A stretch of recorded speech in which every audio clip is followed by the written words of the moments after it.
What is going on, guys? This is the Inside the Boot Podcast, episode number 36 of this podcast. And today we're breaking down the New York Rangers today. Of course, we're back in a new scenario. The booth is back, better than ever. We've hit 50 subscribers on YouTube. Appreciate all of you guys for subscribing and liking those videos. I really appreciate it. But today we're breaking down the New York Rangers and, what they have on the table this year, their expectations, and what I really expect out of the youngsters. And, with the youngsters, Alexi Lafreniere, Kaapo Kakko, they got to get going. And it's now. And I really believe this upcoming season is going to be that season where they boom. And listen, I've heard the word bust come around both of their names many times. And I understand, where they're coming from, the outsiders, all the other fans that aren't Ranger fans that call them bust and everything. And I understand, where they're coming from. Number 1 overall pick, number 2 overall pick, haven't been putting out production that the Rangers were liking, and I understand that. But we have to also realize the situation that Alexi Lafreniere was in, correct? Lafreniere has been playing on the third line his entire career, basically. He has virtually got zero playing time on the top line. And, Kaapo Kakko, I think, has been giving more opportunity in Laf. But regardless, their numbers are not good, in this league. And, you always got to bring up Jack Hughes and how he has performed. And he's been playing top minutes. Yes. Did they start him on the fourth line, with fourth liners? Yes. But then ever since that, he has boomed and he has been, he's probably a top 10 center in this league right now. And I think next season you could easily say he could be in that conversation for top 5. That's just how good Jack Hughes is and how much of a difference maker he is. And he was a difference maker in that playoff series. And, this is a Rangers team that needs their youngsters, which is Kaapo and Alexi, to get going. I mean, K'Andre Miller had an amazing year. Filip Chytil had an amazing year.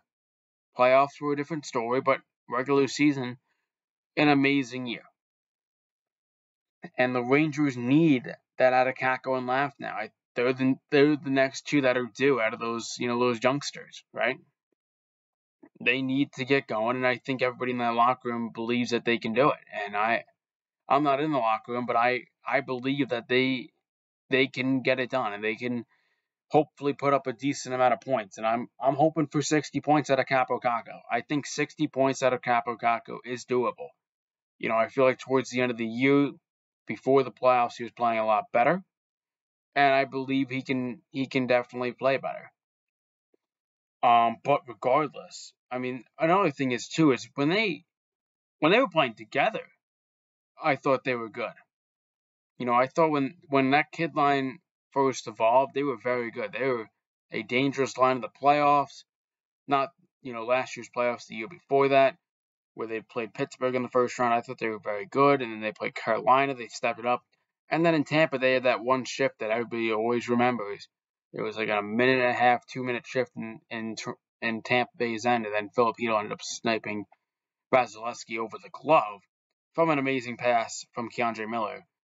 And Lafreniere got an assist on that. And, even Kakko behind the net, just sitting there dangling the puck, looking, and then he finds an open guy.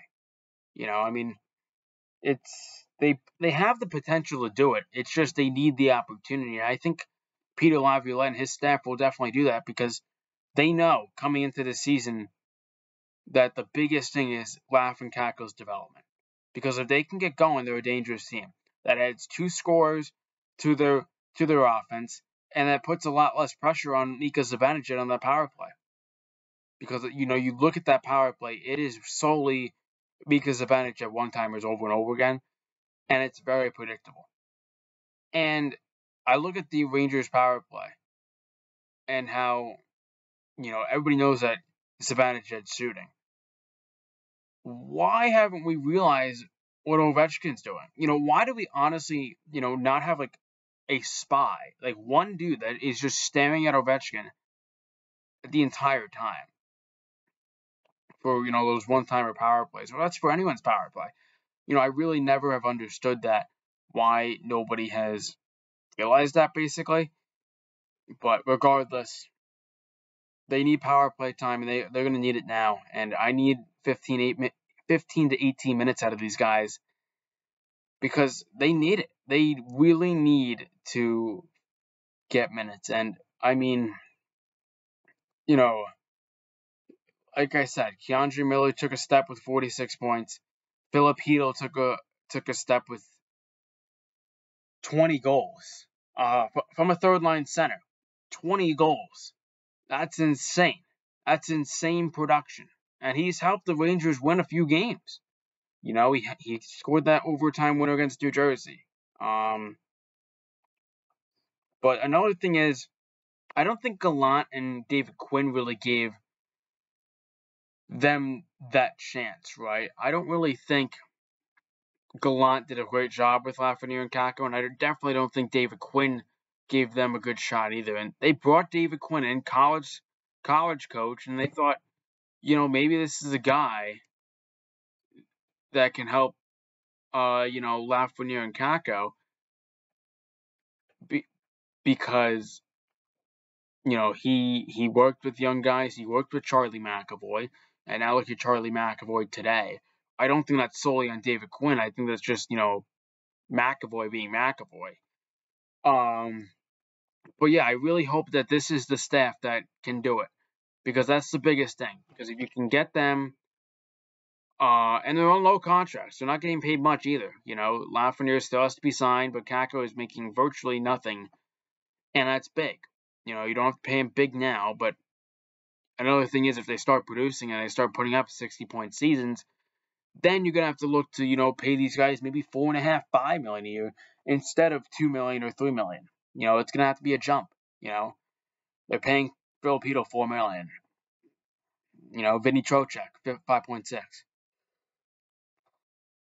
and that's just the center core. 8.5 for Zibanejad, 5.6 for Trocheck, and for Chytil. But another, a big thing for this Rangers squad is obviously doing much better than last year. Because, last year was really hard. Gallant nearly got fired in the midseason. Trouba throwing a helmet completely sparked the team. But I think, the Rangers all have a chip on their shoulder. Especially Chris Kreider. He's been through it all. He has been through it all. And I think, do I ever see him scoring 50 goals in a season? No. But if we can get 30, 32 goals a year from Kreider, that's a success in my book. And hopefully it's even strength too, because most of his goals do come from the power play. And as long as the Rangers are a good 5-on-5 team this year and are good defensively, I think they should be totally fine. I'm not worried with this defense at all. I like the Erik Gustafsson signing. I did like the Jonathan Quick signing for the backup, despite obviously Jonathan Quick ruining the Rangers' dreams of a Stanley Cup in 2014. I like the Blake Wheeler signing a lot because I think he is a guy that can really help score, and maybe whether he plays the first line or second line, it'd be huge. But then that's another question. Where do you play Lafreniere and Kakko? Because if you have Blake Wheeler only for 1 year, but it's like, where do you put Kakko? Do you throw Kakko? If I had to take a guess, I still think Laff can be,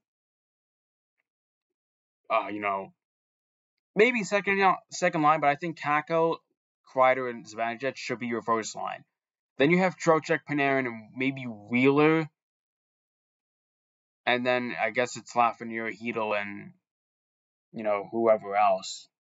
That's probably what it's going to be. I don't know if I don't know if I accept the fact that the Rangers are going to move Chris Kreider down to the third line. I don't see it, really, but I wouldn't be surprised. because you need to get a lot out of the Rangers' young guns. Because when Kreider obviously is 2 up in age, you're gonna have to find someone to not necessarily replicate his role, but play a pretty good role. And maybe that's Kaapo Kakko, because Kaapo Kakko and Kreider are 2 similar players, except Chris Kreider is a magician at tipping the puck. But both of them use their body very well. 2 very strong dudes. I think I'd give Kakko the hands over Kreider, but regardless, I mean, they're 2 very talented players. And this is a talented roster. Okay, this is a very talented roster. It's just the development of the young kids, because we saw, like I said, in the playoffs, when they were going, the team was all in. When Lafreniere went ghost, when Kakko went ghost, when Chytil went ghost, pretty much, the team kind of folded. And then it was really just how many saves can Igor make before he obviously is human and he lets up a goal. But I mean,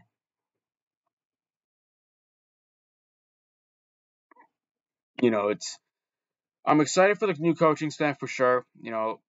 Very young staff. They've helped develop a lot of players, and that's what the Rangers are hoping for, to get a jump, a breakout year out of Kakko and Laugh. I mean, they got it out of Chytil, of course. They got it out of Miller. Even honestly, you could say Braden Schneider. I thought he had a pretty decent year. But the thing is, like, this offense can be so scary if Kakko and Laugh turn out to be very good players. And yes, we don't live in a perfect world, so that probably, that could not happen, but I would like to see it. And it's just mainly because I do see it happening. I do see Lafreniere becoming a better player. I knew he was going to be a project coming out of this because he was not in a great situation to start his career. He was on a team that didn't necessarily need him at that point. The Rangers kind of got lucky in getting Lafreniere. And I know a lot of other teams back in that draft could have used him more than the Rangers for sure. But the Rangers ended up getting the first overall pick, and looking back at it, maybe they could have took someone else, Stützle or someone else. Sorry, I'm yawning. It's just it's a sleepy day because there's not much happening. There's no hockey, there's no Giants football yet, except for tonight. I'm talking about real football, not preseason. And the Yankees are bad, of course. We all know about the Yankees. But we're talking about the Rangers today. Next episode is probably gonna be the state of the Yankees, and then we're probably gonna break down the Panthers against Giants game. But thanks for your 50 subscribers for sure. I appreciate you all. And of course, this has been Vin talking about the New York Rangers today. The hope and prayer that Kakko, Kakko, and Lafreniere have a good year. Of course, this is Vin signing out. Stay tuned and keep that notification bell so you know whenever I post. And of course, hit that like button. Peace.